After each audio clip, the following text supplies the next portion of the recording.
Hi everyone, really nice to see some faces that we know actually, loads of faces, that's good.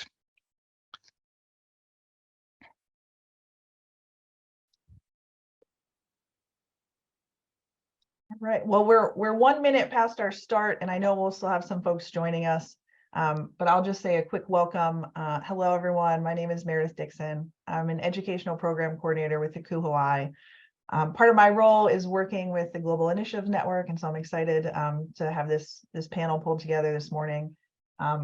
With that, I will also share, I'll put this in the chat in just a moment, but Haku Hawaii just released our latest issue of our Journal of College and University Student Housing, and it is focused entirely on staff well-being and mental health. So I will put a link to that in the chat. I think this group may find a lot of that relevant. But with that, I'm going to turn things over to James to kick things off. Thanks, Meredith. So, hello everybody and welcome to our webinar today, which is around perspectives on student wellbeing and mental health, but global perspectives. So I'm really happy that we've got a panel of speakers and also all of our fantastic attendees in this call who are from all different parts of the world. So hopefully we can talk about our different perspectives, things that we've noticed, and any trends, etc., and share some of that across our different countries. So first of all, just a quick introduction. So my name's James. I work at the London School of Economics in the UK, and I've been there for about 1.5 years. My pronouns are he, him. And I, within a QOI, help with this network. So there's myself and Abigail, who I'll come to in a minute. And my role there is to support this global network. I'm also the ambassador for the UK through a QOI and help with various other networks within the UK too. I'm really passionate about residential life, and I'm passionate about us providing the best student experience we can within our institutions or across the wider sector, including our private partners too. So there's a lot of work still to be done, and there's a lot of great work already being done, and part of this call is about sharing some of that great work so that we can all learn from each other. It's currently about 1:30 in the UK, so middle of the day we'd start our lunch, and I'm hoping our panelists, when I get onto them in a minute, could just introduce themselves and hopefully let us know what time it is in your area or your region, just so that we can show how global this call really is. So with that, hopefully Abigail is on the call, and Abigail is the other chair of this network, and I'm hoping, Abigail, you might be able to introduce yourself. I'm aware Abigail's traveling as well, though, so she... Yeah, I am. Hi, everyone. So nice to see everyone on the call. Thank you for coming. Definitely really excited for this. We'll have more opportunities throughout the year, but I'm really excited. So James and the team, thank you so much. Thank you. So first of all, I'll move on to our one of our first panelists, and if we could get an intro from Millie first, if that's okay, Millie. Give us a bit of a flavour of what you do, where you work, and what time is it where you are? Yeah, sure. Hi, everyone. My name is Amelia Smith. I am a residential hall coordinator at the American University of Sharjah, which is located in the United Arab Emirates. We are in the city right above Dubai. Right now it is 4:35 p.m. So not too far ahead of you, James, but I am originally from the United States, and I have some background in residential life as well. So there. Yeah. Thank you, Millie. That's great. And we were also supposed to have Dr. Monita join us. She can't make it, unfortunately. So we've got the fantastic Sally, who I know already quite well, but others might not, join us and give some perspective actually from third-party BBSA or P3 side of things too. So Sally, over to you. Okay, thanks, James. Good evening, everyone. This is It's 8:35 p.m. in Malaysia. Well, I'm Sally. I'm a China citizen residing in Malaysia. I'm the global ambassador under Qian for Malaysia and Southeast Asia. Director of at the Purple House, in charge of people development and community building. Our company, yes, it's a private company, but all our student residences are actually on-campus residences. For university, and we have about 10,000 beds under management at this moment.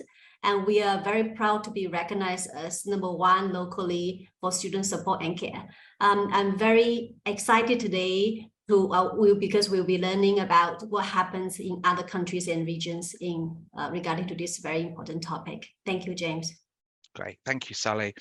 And then a very important area, we don't actually have many people on these calls from the charity sector that support students. So that's quite exciting for me to hear a completely different perspective as well on student wellbeing and mental health. So I'm going to hand over to Nicola. If you could introduce yourself, Nicola, that'd be great. Amazing, thank you. Yeah, so my name's Nicola Frampton, pronouns are she, her. I'm the Insight Manager at the UK's student mental health charity, which is called Student Minds. So our charity exists entirely to support and improve the mental health of students within the UK. We run a number of different programs, including training for accommodation providers that's very specific to student mental health and accommodation, which is really cool. And yeah, my role is more on kind of the research and insight side of things. So looking specifically at trends and data around student mental health. So I'm really looking forward to this conversation, and it is a real privilege to be here and to represent the charity sector as well. I'm really glad that you've kind of brought us on. So thank you. Thank you, Nicola. That's great. It'd be also great to hear from people joining the call, where you are, which institution you work at. So if you could use the chat and just let us know whilst we're running this webinar, that'd be really useful. Just have a quick nosy through the chat of who we've got and where you're from, what your role is. That would be fantastic. So we've got some questions that were sent in pre the webinar. So when people registered, we've got some of those questions, and I was going to use some of them as the basis of this conversation to start with, and then feel free throughout this discussion now just to pop any questions that you've got in the chat. Don't feel like you need to wait till the end.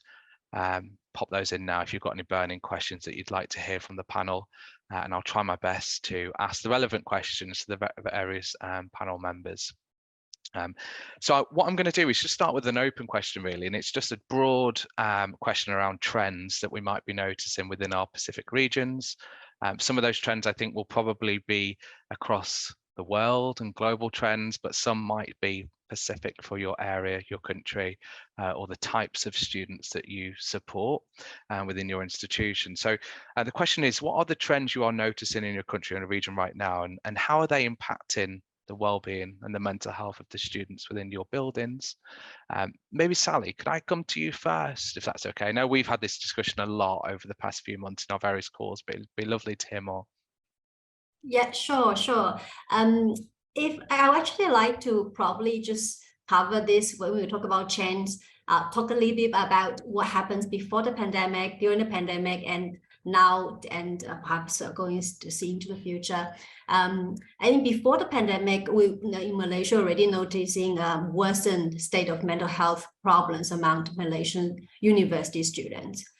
So there's a study done between 2011 to 2018, and notice in 2011 we have 1 out of 10 individuals, as opposed to 2016 is 1 out of 5. So you can see actually the number of mental health cases has doubled over only 5 years' time. Of course, over the years, just before the pandemic, it actually got worsened, and then the pandemic hit us. And we know that the pandemic, we all experience different level of lockdowns and different period of time, and physical isolation changes to students' lives and study, as well as uncertainties they are facing about their career, their future, had definitely impacted them. And now we kind of passed the pandemic, but however, I think the effect is still lagging. For example, our senior students supposed to be leading and then helping our new students, newcomers to through their transition period, but they did not really have the physical interaction during the first year. And Malaysia is now making a transition from the middle income to a high income country. And with that, significant cultural and lifestyle changes because of growing, I would say, urbanization or globalization, and the high level of perceived stress. All this will actually impact on our students' well-being and their mental health. And we also noticed one trend of the two top causes, main causes, it is anxiety and depression among university students specifically. Thank you, Sally. Really, really interesting. Thank you so much to hear from Malaysia and the impacts there. Nicola, could I come to you next in terms of the UK and just a kind of a summary? Yeah, absolutely. I think a lot of what Sally said there around the pandemic rings true in the UK as well. We definitely saw big mental health impacts of the pandemic over the last 3 years or so. And that was largely around the kind of isolation that you spoke about, Sally, and the loneliness, and also that transition into university when the on-campus experience didn't exist. So that was a big challenge for our students here in the UK, and I do think has had ongoing impact. But really at the moment for us, what we're seeing is within the UK, we're kind of going through a bit of a cost of living crisis. So inflation rates are sky high. I'm sure it's similar in other countries as well. We're seeing inflation at its highest for things like food and for housing, which obviously are students' most substantial outgoings anyway. And that is just having major impact on students' stress levels, their anxiety levels, and also having a big impact on their overall student experience, because students are having to make more sacrifices financially. So they're going out less, they're eating less, they're traveling home less to see their family, which obviously is tied into their overall well-being as well. And they're also kind of taking on more hours in paid employment, which means they're perhaps becoming overstretched, burning out more quickly, and having less time to focus on their studies, which is again having a knock-on impact on their overall stress, because they feel like maybe they're behind or they're not doing as well as they could be, because they're having to balance way more priorities through their paid employment as well. So I think students are just juggling more and taking on more, and actually it's just having a major impact on their well-being overall, because that self-care and that social element of university is just being lost in all of the busyness, and managing those competing priorities. So I think there's lots going on for students in the UK, I'm sure similar across the world as well. But yeah, the main trend that we're seeing at the moment is kind of cost of living, the impact of financial hardship, and yeah, the knock-on impacts of that across the wider student experience as well, for sure. That's really, really useful. Thank you, Nicola. Thank you. Millie, I'm going to come to you next, if that's okay. Yeah, no, definitely. I think just really similar in ways to Nicola and Sally, of just, first of all, COVID's had such an impact, again, on all students, that we're really seeing at our university here and the GCC, how students, that really sparked a lot of isolation and loneliness for a lot of students. And I think that was really a shock to the system. And a lot of students, upon returning, from a lockdown. So like here in the UAE, COVID restrictions and laws were very strict. And so really the university shut down. I mean, completely, like, not classes, but especially in residential life and all like social, extracurricular, everything shut down. It wasn't until this past fall that things completely opened up. And so that was very, very isolating for students. Yeah, and just really hard. But now the trends that we're really seeing is loneliness and anxiety, specifically coming from stress. We see a lot of stress coming from familial stress, cultural stress, and also stress, as most of our students, again, 99%, we have over 99 nationalities represented at AUS. And also the United Arab Emirates is mostly consisted of expats. And so we have a lot of residents and a lot of students who are international students at our university, which is very common throughout universities here in the United Arab Emirates. So just kind of the stress of just like school, but also like figuring out what professional life is going to look like, especially if they want to stay in the country. How is that going to look? Visa, jobs. And so like Nicola said, there's a lot of things that students do have to deal with and think of, and we see that a lot here, that students have just a lot of things to think of. And also something I forgot to add, we do have a lot of students who are from countries that has a lot of ongoing conflict. So that's also another thing that they have to think about as well. Just not now, they have to think 10 steps ahead, and not just for themselves, but also for their families too. Thank you. That's really interesting. Thank you to hear all of your different perspectives.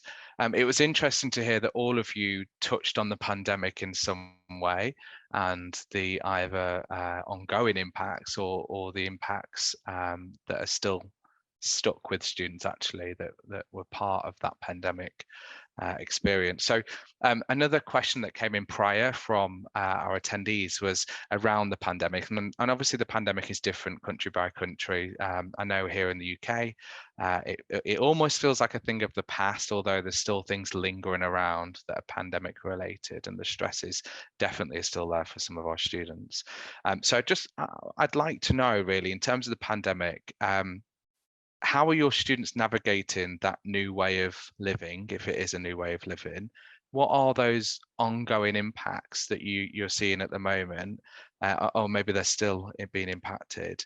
And how is your university or your organisation adapted to better support students now post-pandemic? We've had lots of really actually positive things come out of the pandemic as well in terms of technology, so it'd be quite good to touch on some of that and how you're best supporting students in this new way of working. Sally, could I come to you first, if that's okay? Yeah, of course. In fact, I would like to probably touch on the positive impact of the pandemic, on the ways we are supporting students now, how different they are than, compared to what we did before the pandemic. I think now we are more adept or more acceptable to like virtual way of doing things. And I think after we opening up and now all classes are actually face to face, and so we also quite in a way rely on technology and then try to make face-to-face interaction more interesting. So for example, our orientation last time, we will have very long session going through slides. Then we would do like activities. So now what we did is we actually have very nice video. They can just watch as they like. They can pause when they like it. And then, but when we get together physically, and we will actually do a lot of ice-breaking games and make sure that, this human interaction is there. So I think this is actually, and then students are okay with that. But I think if we did that before the pandemic, people were not so acceptable. So I think this is the one way that the pandemic has actually impacted us positively. Yeah. Thank you, Sally. We've seen, I'm just going to quickly interject there in terms of the UK from a UK institution. Some of the technology transformation across the UK has been amazing during the pandemic, and working in universities, as we all know, can be quite challenging at times because things move very slowly, and approval on the use of new technologies takes a long time within institutions, whereas we've seen the pandemic really fast track some of that work. So some of the apps and the new ways that we've wanted to work have just been absolutely pushed forward at speed due to the pandemic, and that culture still feels like it's there within some institutions. It definitely does at the LSE, and it feels like we're making some positive changes quite quickly for students. So thank you, Sally. Yeah, James, just want to add one thing. We're talking about apps. I just want to actually touch on the mental health well-being checking app that we've implemented end of last year. So essentially now students can evaluate their mental well-being by answering around 12 or 20 questions, and then basically they will actually evaluate them at the end. And the score will be divided into 3 subscales: depression, anxiety, and stress. And then when the result indicates student well-being is in the past week, the result indicates severe or extremely severe, the app actually will pop up and say, actually, this is actually the person that you can actually contact. Or if it's after hours, this is the hotline that you can call. And that actually helped students very much to do self-assessment. That's really good. Thank you, Sally. That sounds very exciting and a good improvement. That's great. Millie or Nicola, is there anything you'd like to add in terms of pandemic and learnings from the pandemic?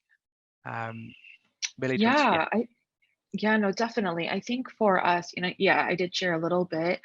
I think it really pushed us as a university and us as a region to really utilize technology, and also like just really increased obviously the usage of it, where that wasn't necessarily very popular or predominant, but it really pushed just us as a university, and again a region, to be very creative and intentional in how we use. And I think that's something really incredible, for us at AUS, is it wasn't just classes, but we also really strive to have like extracurricular and socials, and not just like completely stop those, but also still creating avenues of connection with one another, even if it was virtual. That being said, there was some, technology fatigue that students did experience. But I think the pandemic really showed, us on a student affairs side, the possibilities that technology has and how it can really connect us. So yeah, it really helped spark creativity and really gave that push. I also think the pandemic, I think, opened the door a little bit more to having more conversations about mental health, especially, in this culture that that in the GCC, mental health is still something that can, be kind of quite taboo sometimes. And so it definitely opened that up more to having more of those conversations. And we see students more opening to have those. And so that's really great seeing how that has really made a little bit of a push. So students aren't struggling and suffering in silence, that they're seeking support, seeking help, connecting with others. And so that's been, obviously that's a sad thing. We don't want that for students, but it's a good that now like conversations have been opening up. So yeah. Great, thank you. And then Nicola, it'd be really interesting to hear your perspective from a different side of how we maybe work. Yeah, for sure. I actually definitely think I would echo what Sally and Millie have already said. Definitely resonates with what we saw over in the UK at Student Minds. We obviously have quite a national perspective, so we're not kind of as on the ground and one-to-one with students as the rest of you are, but I think we saw, Millie mentioned that connection, and that was probably the biggest challenge that we saw coming out of the pandemic. I'm aware that the UK is really further out of the pandemic than other countries, but we saw students kind of struggling with making those connections coming out of the pandemic and knowing how to make new friends. And I think we saw a lot of institutions creating more structured opportunities for students to go out and make friends, because in the UK, kind of the ages of 16, 17 during college and sixth form are really formative years for students, and like 18 is when people start going out drinking and that kind of nightlife becomes really apparent.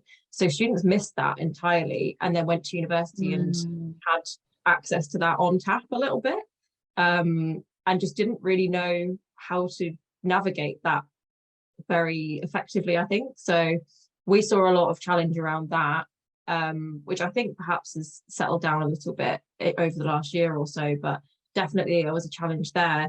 And then in terms of technology, Student Minds actually now runs an online support platform called Student Space, which is accessible across the world. So do have a look. I'll share a link in the chat.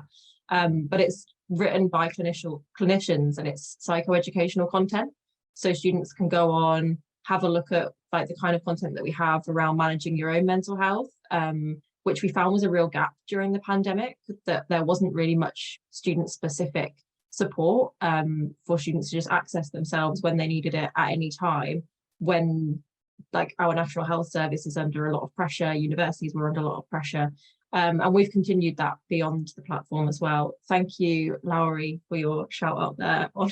Really glad to see people using it. But yeah, I'll drop a link, because that was something that we produced as kind of coming out of the pandemic, and I think it's been really successful. So yeah, hopefully a positive that came out of such a difficult and turbulent time.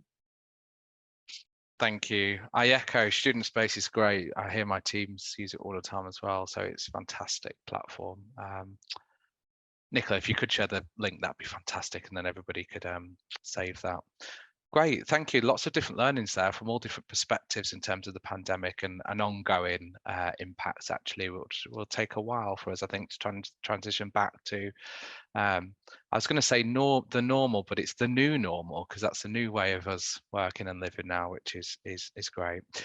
There were some questions specifically around South Africa, and I just wondered whether we've actually got anybody on the call from those regions that could maybe just interject with some ideas or some input.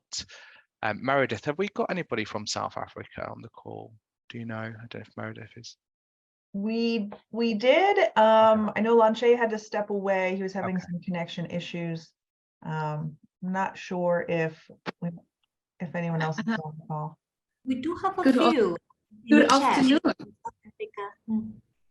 Is that, I think, Good is afternoon. Shalita? Shalita, yes, good afternoon, everyone. From my side, the South Africa and our time zone. I must say, it's what a pleasure to be here on this platform. And I'm glad that Lanche invited me. We work very close, and I've seen my other colleague, Miss Bianca, is also here, Frost. And it's a great sentiment because the well-being of the student, they are so close to our hearts. And I always say we are privileged, as no matter what it is with these different cases or the situation with the mental health, the well-being, everything we handled. And so we're at the South Africa from the University of Pretoria. So I work under student support and leadership development. So I'm the first contact person when anything has to happen, in the residence environment. And I think you'll know Bess. So Bess and I work together. Yes, she's my manager and I report to her.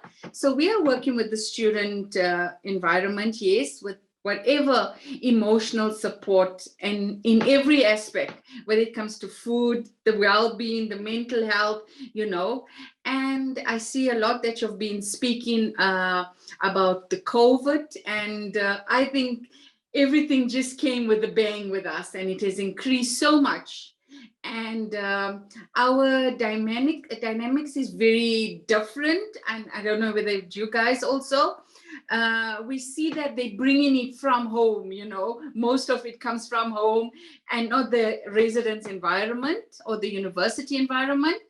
And so with that, and this is a safe space for them where everything is provided for them. And so that's why they don't want to leave, but rather give us the problems. And that's where our solutions come.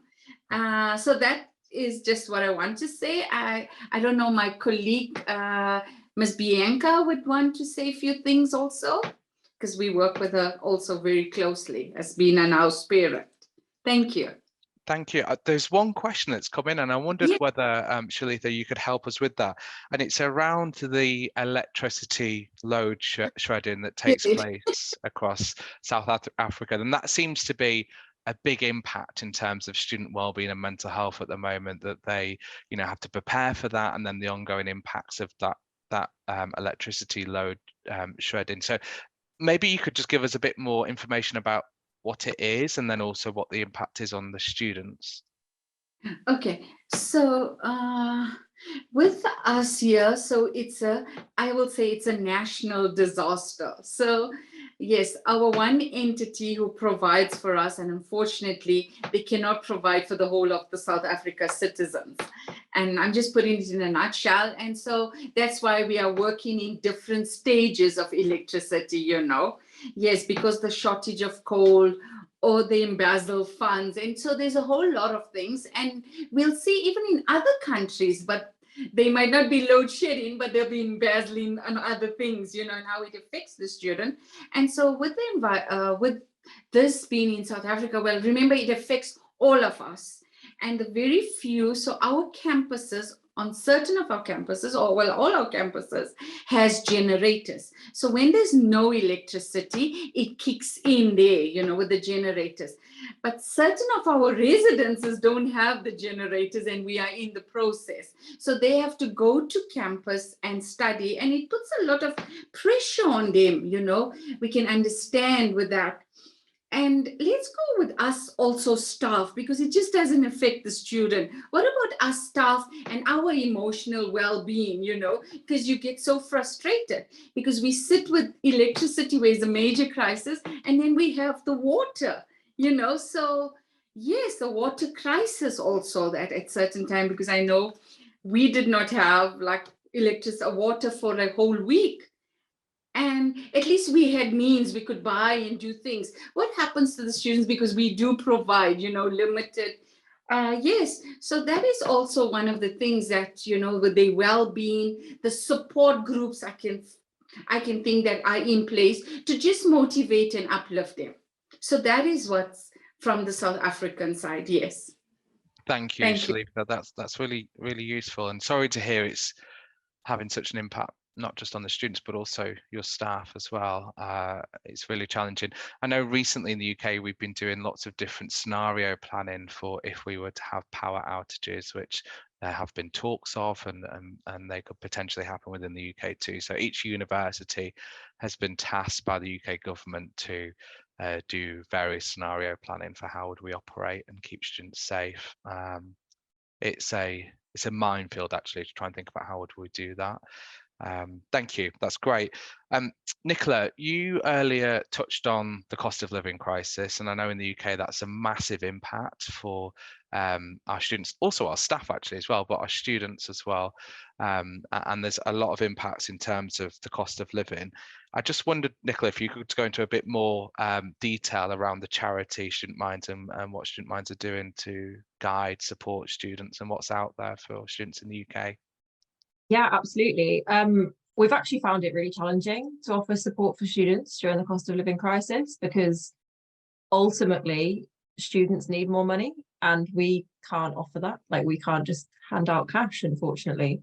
But that is the reality. Like, you can only budget so hard, you can only cut back so much before you actually just do not have the funds to continue in your studies. So we've definitely found it really challenging to offer support. So rather than really offering direct support, we do have a few resources on Student Space which are around budgeting and kind of managing concern around finance for those students who maybe that is enough for them.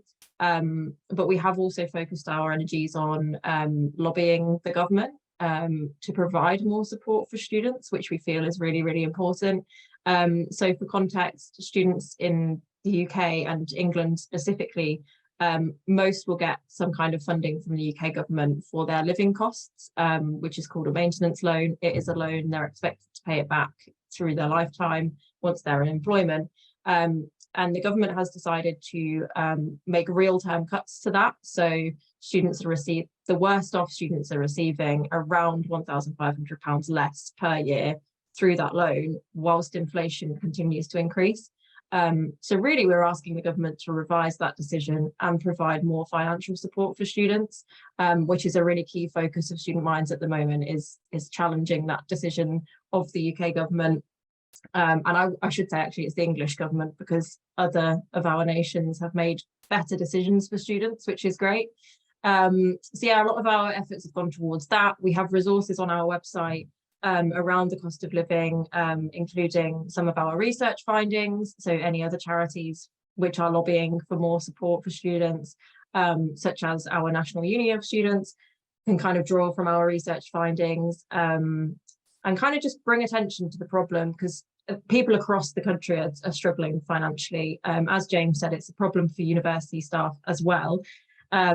But students, we are finding, are just being forgotten about. They're not eligible for a lot of the support that's been put in place by the government already. They're facing real-term cuts. They're facing more pressure from universities to be performing in certain ways. So yeah, it has definitely been a real struggle, and it is one of those things where charities can only do so much. We're seeing more students turning to food banks to get food. They're all provided and run by charities as well. So it's been a really difficult time. And yeah, our energy has actually gone more towards the campaigning side and the lobbying side of our organisation, because there's only so much that charities can do, unfortunately. But I should say universities and students' unions in England and the UK have also done amazing jobs providing more support through their hardship funds. reducing the cost of food on campus, reducing travel costs. Amazing work by universities and students' unions as well. So just want to highlight that. It is unfortunately, we feel, the government that is kind of letting the side down a little bit for students at the moment.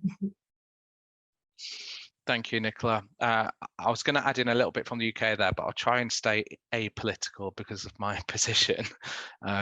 So in terms of universities, as you've said, I think each university across the UK has done some incredible work, and so have our students' unions to help students. We've released incredible amounts of funds to students, but again, we don't have unlimited funds and we don't have unlimited budgets. The money's got to come from somewhere.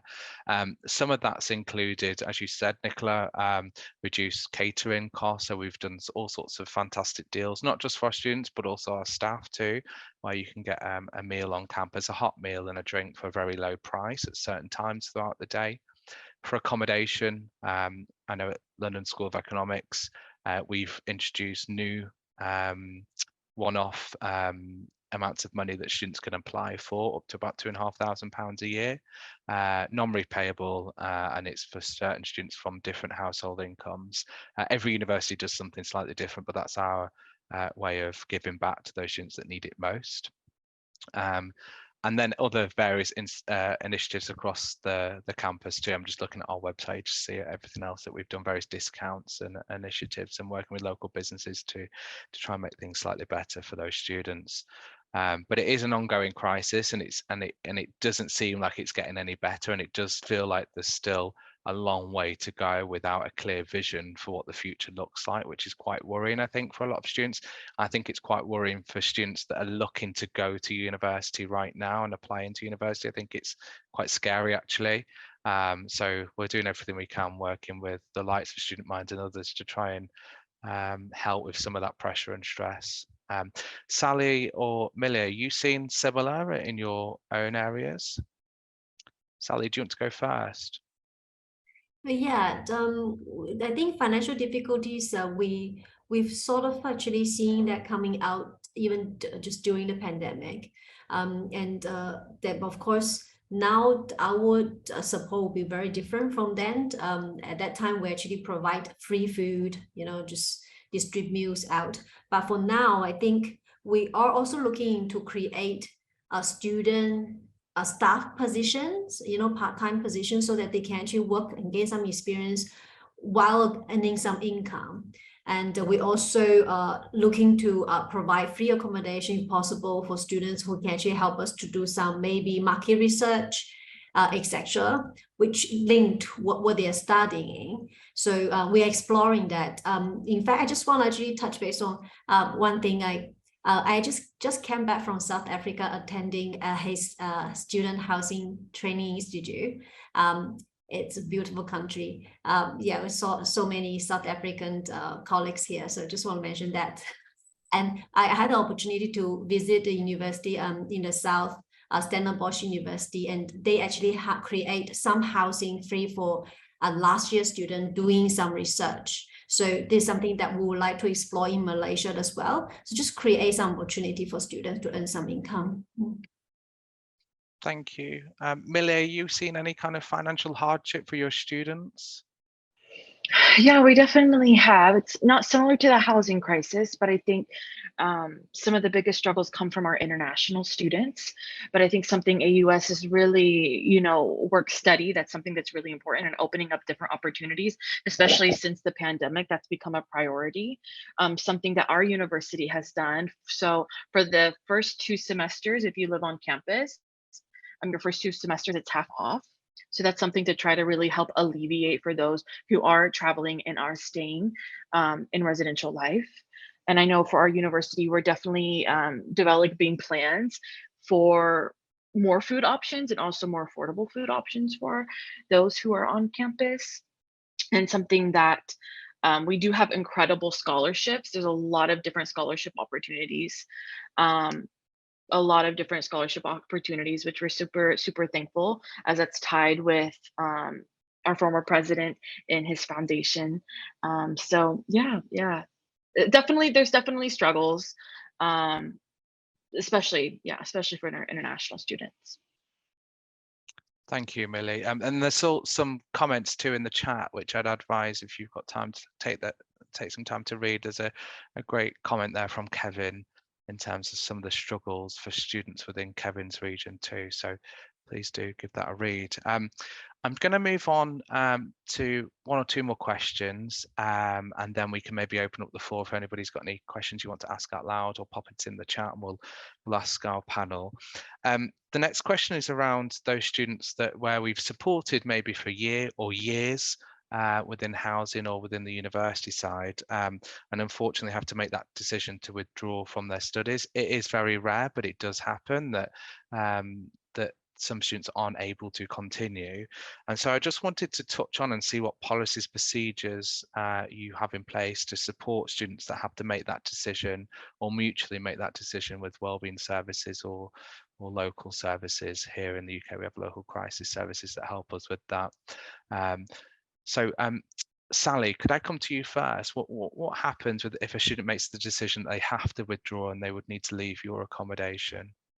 Yeah, of course, James. So normally the students who actually signed up a term, 6 months or linked back to the semester or a 1 year term.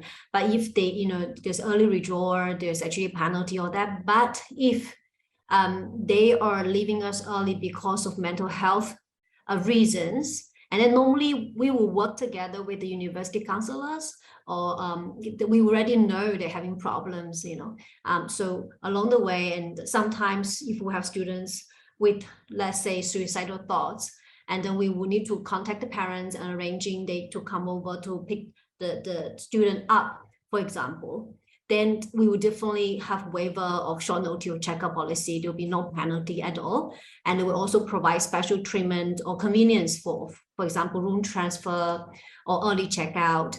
And we also, if the situation is not, it is not very severe, then student will stay on to study. We also assign our resident staff to take care of the affected student. And sometimes we will actually put them in our resident mentor unit for a short period of time to just help them to, to monitor them, reminder to take meds, etc. Yeah. Thank you, James. Thank you, Sally. I guess, Millie, you do probably, I would have thought, similar things. Anything else you'd like to add? It's something just definitely quite similar. If a student has to, there's just a lot of different avenues of support. If they're leaving the residential hall specifically, the residential life staff is very hands-on and tries to make the process as easy as possible with easy checkout, easy transfer.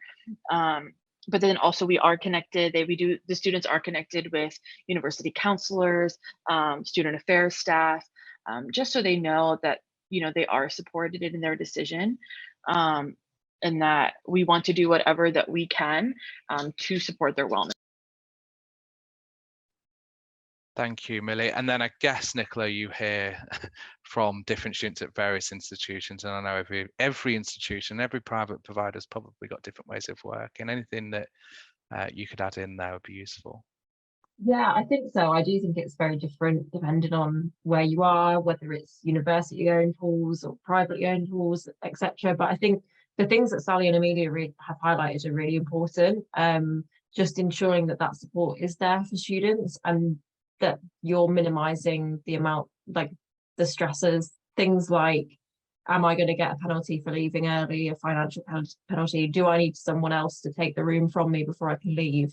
Taking those things away from students whilst they're having a difficult period is super, super important. So I definitely think that those are really worthwhile highlighting. And yeah, otherwise, I just think it is just a matter of making sure that students do have support around them. If they're withdrawing from their studies for mental health reasons, then clearly they are going to need support, and they're going to need people around them to provide that support, whether that's friends, family, or actually just mental health professionals. I think as much as possible, we encourage decisions to be student-led. So there's been a lot of conversation in the UK fairly recently around kind of informing parents when students are struggling, things like that.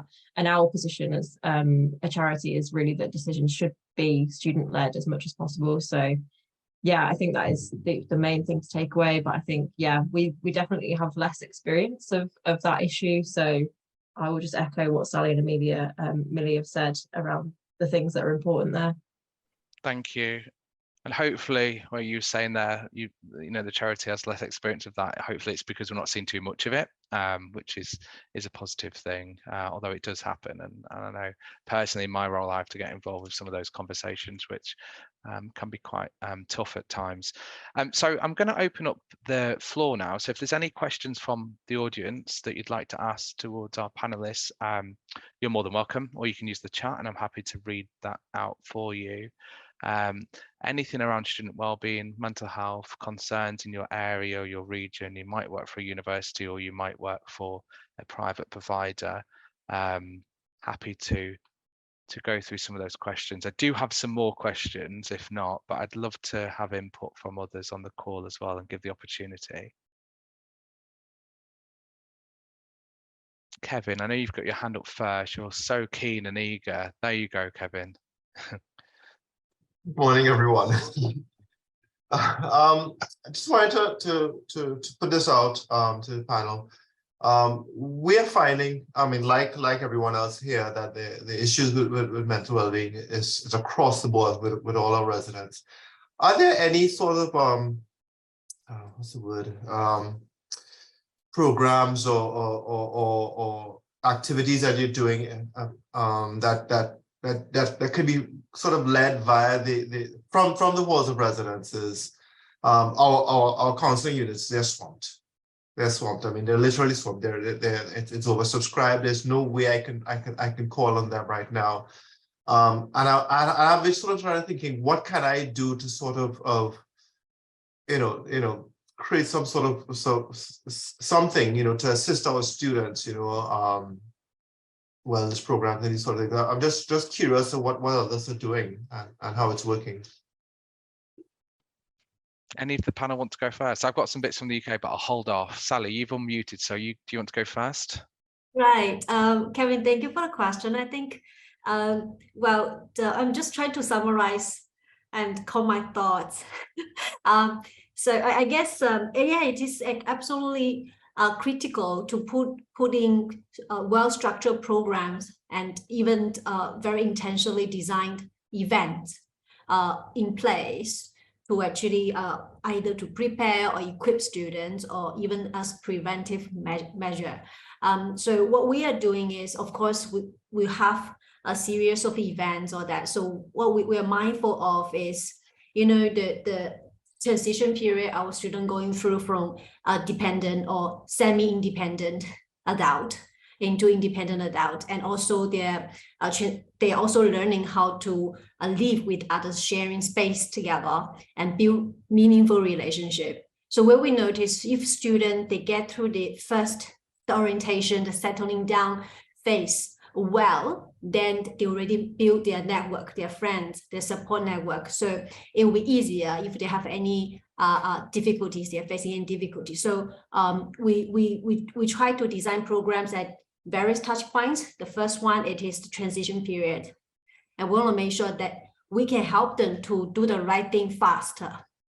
And now, of course, throughout the stay with us, we have events, networking events, well-being, and we have now we are having a bazaar every, I think the Thursday of the month, with music and with student can full stores. Student can actually just chill, get de-stress themselves from study and stuff, etc. And the third touch point that we think is critical, it is around the exam period. So right before exam period, we have wellness campaign to just tell them, everything is okay, and ask people to put down their thoughts on the post-it notes, just very as simple as that. What do you think of exam? So just cheer each other up. And through exam period, we actually provide free food. We call exam stress buster. It's a supper. So they're gonna study until midnight, and then we're just gonna give them free food. And it's the best way of bring them out of their room or study area to have a chit chat with each other. I hope that answers your question in a way, Kevin. Millie, could I come to you as well, just from within the higher education sector, just to, if you've got any? Yeah, no, definitely. I think for us, I mean, obviously always promoting mental wellness is always a process and it's always a journey, but I think for us at AUS, we're so intentional with our programming that we do. So we are curriculum based in our residential life. And so we have a curriculum for the whole year. We have it for first years and also then returning students, because those two things are very different. So really intentional about our program. So we focus on like social, academic, and then health and wellness as well. So at different points in the year, similar to Sally, if we know it's getting closer to finals, a lot of programming, whether it's passive like emails, flyers, bulletin boards, messages, that is focused more on wellness, stress management. But also I think something that's really helpful for us are resident assistants, which are peer leaders within the halls. And so for us at AUS, we have 2 RAs per floor in each hall. And so these RAs, obviously they're doing programming, they're doing connecting with their residents. And so we see that that is such, I think, a really big support for our residents, because they have someone who is a peer. Obviously, peer relationships are super important. And in all areas of higher education, but specifically in residential life.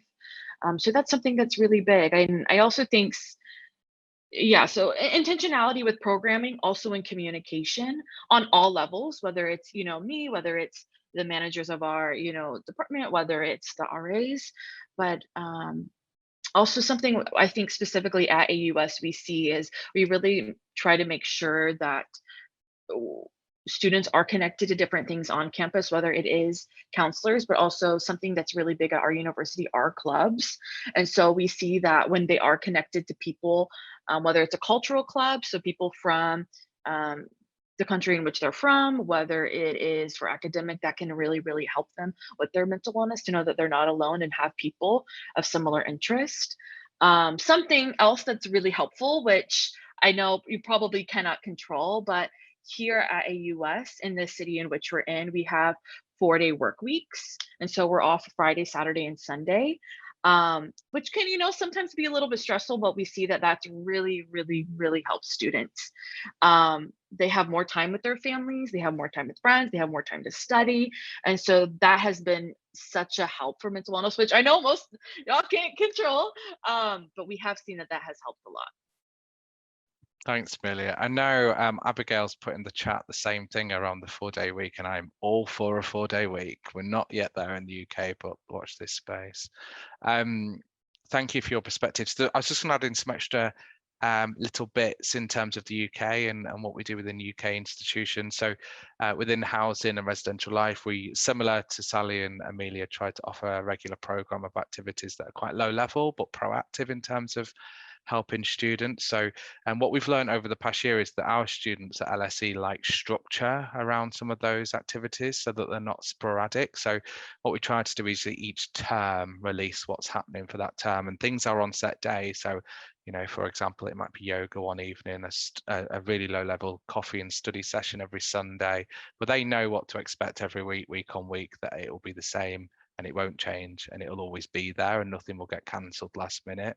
That's really helped. Some of the peer-to-peer community building that Millie touched on, to help that from a digital side, we've created WhatsApp groups too for each building this year, which have gone down really well.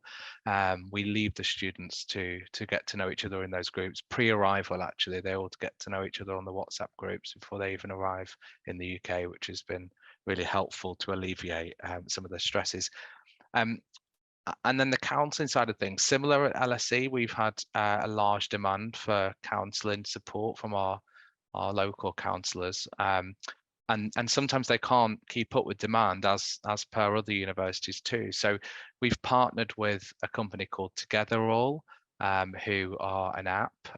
They're not just UK based, they work across many different countries. And Together All are fantastic because they can provide us with counselling services out of hours for students, not just video call, but also just like a chat service too.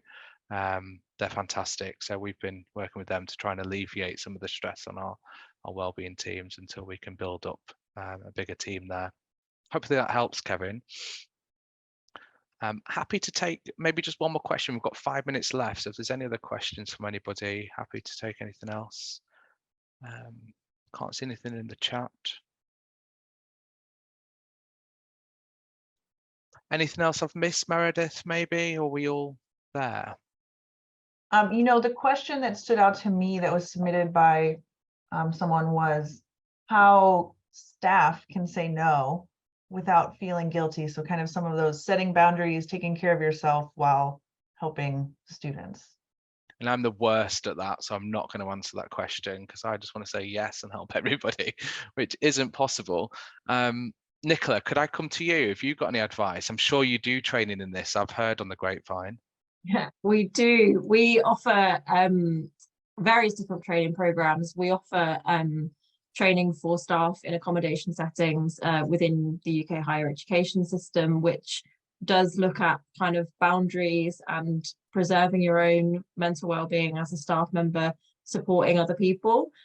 So if you can access training, I would highly recommend attending that and doing some learning around it. But I think the best piece of advice that I can possibly give is just knowing when you've done enough and that you have done enough. So knowing what your own limits are. If you're not a trained mental health professional, offering support that is beyond your role and your remit can actually do more harm than good because you're not a trained mental health professional. So knowing that you can offer a listening ear and that you can signpost students to support, whatever that might be. It might be professional care, it might be a listening service, it might be a peer support group or a connection with other peers, but knowing what your limit is and then being at peace with that and being knowing when you've done enough and actually stepping away and saying, I've done my job, I've done enough there, and that student now has the information that they need to access what they need in a professional capacity, which will be best for them and also for you. So I think it is incredibly difficult. In my personal life, I am much like you, James. I want to help everyone. And it is really difficult to know when to step away and when to know what your limits are. But I think just having that in your head, I've done enough, they have the information that they need, this is the best thing for me and for them, is kind of the reminder that I would give myself in that scenario. But it's definitely a challenge. And if you can access more thorough training than that little voice note from me there, please do access more thorough training. But yeah, it's really tricky, and I know it's a shared challenge across many different sectors as well. So it's a really, really good question. Thanks, Nicola. And it looks like from the chat, Sally would like to maybe have a chat offline with you around some of that training. So that'd be great if you could connect. Millie, just lastly from you, is there anything you'd like to help put into the conversation there around setting some boundaries between? Yeah, I think the similar thing with what Nicola said, just really, I think it's so hard when we're student facing and there's so many students with so many different backgrounds, and the things that you have to, like, they're bringing to you is just so hard. But I think it's just so important to know your limits. But also I think it's important to also know the resources students have. Like, I think knowledge can be such power. And so it's like, hey, I'm not able to help you with this, but I know someone who can, and being proactive and connecting them. I think making sure that you know your network and the network that's provided for them, and being really encouraging of empowering them, hey, there are incredible resources. I'm going to help you with this, but I'm going to help you connect to this person, and being confident in that. So also they're confident in that as well. Because usually if a student's going to you, they're trusting you. And so when you're trying to pass them on to someone else, that can be scary for them. So yeah. It's great. Thank you so much, Millie. We've got 1 minute left. So Meredith, I'm going to hand back to you. Maybe I know this recording is going to go online, so it'll be on YouTube soon, which would be great. Anything else that we need to say from the QOI side of things? I don't think so. Like James mentioned, this recording will get up in the next day or two to YouTube, and I'll be sure to send an email to everyone that registered so that you'll have that link. I just want to thank our panelists. I want to thank Nicola and Sally and Millie for joining us today, and for everyone that contributed with their questions and in the chat. I think it was a really productive conversation. Also want to thank James for moderating and acknowledge the work that James, Abigail, and Lanche did in connecting us with these panelists and getting us ready for this conversation. So really appreciate it. Great. Enjoy the rest of your day. Thank you for joining us, and we'll see you all soon. Thank you. Thank you so much for having us. Thank you. Thank you. It was a pleasure.